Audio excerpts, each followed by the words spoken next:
lead me by your Spirit. But I do believe the Bible has to have this kind of authority in our lives. As much as it brings us salvation, it can also bring us condemnation, depending on what we do with it.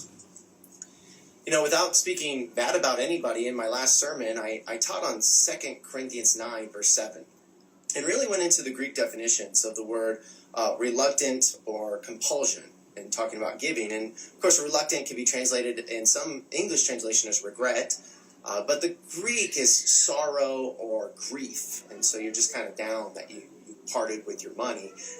Compulsion, on the other hand, could be given based on needs or necessity, or even pressure. And that's actually how some of the translations translate it, whether it be King James or the New Living Translation, but it is the Greek. And I shared that. I'm all for really all they've shared. They go, well, it's not against calling people to give financially to goals. And even there was one preacher who made a whole list on why it's okay for ministers to give goals to the people financially, goals placed on them, or asked for them to pray about a certain number.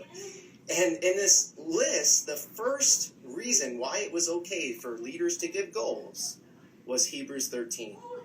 That says, obey your leaders and submit to their authority.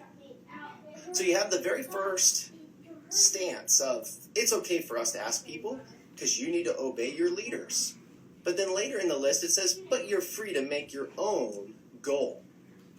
Well, how could that be if a leader's asking you to give a set amount and you need to obey your leaders, but then you're free to give your own goal? Is that not an oxymoron?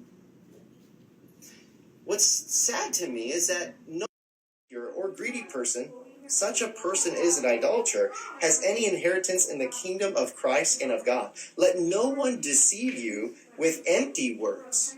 For because of such things, God's wrath comes on those who are disobedient. Therefore, do not be partners with them.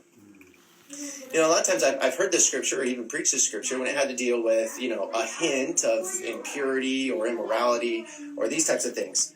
But it was really hard to look at it and say, well, greed is in here. The Greek word for greed actually can be translated as extortion. And extortion or greediness is to wring something like money or information from a person by either violence, intimidation, abuse of authority, force, torture, threat, or the like.